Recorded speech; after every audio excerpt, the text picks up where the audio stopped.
Finfinnee jalatti dhalolaa jirra. Ni qabattaa? Ni shakkitaa? Ni qabanna. Shakkiin tokko iyyuu hin jiru. Xiyyaara isaas argiteetta, taankii isaas argiteetta, diishqaa isaas argiteetta. Homaattuu hin ba'u. Kilaashiin jala siqanii lolanii jechuudha. Isa immoo beektaa muuxannoo isaatti qabdaa.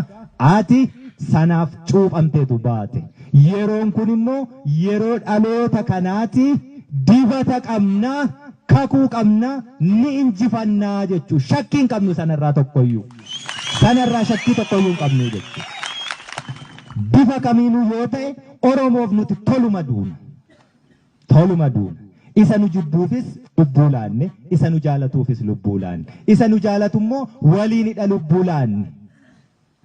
Waliinidha lubbuu laanne. Rakkoo sadarkaa kophee ofii nyaatanii qabsaa'uu irra hin jirru nuti. Galanni uummata Oromoo miileena sanaaf haa ta'u. Isa du'ee nu jiraachise. Kanaaf yoomiyyuu taanaan duuba deebiin hin jiru. Itoophiyaan har'aa raafamaa jirti akka aannanii. Itoophiyaan raafamtu kana ni raafna. Raafamuus qabdi. Yoo raafamuu baatte aannan qammane taati. Aannan qammanee ajaa'ee ni bada. Akkas taate raafamuun dirqama. Yoo raafamte immoo dhadhaa fi dhama baachi keessaa. Kanaaf nuti raasnee dhadhaa sana baasuu qabna.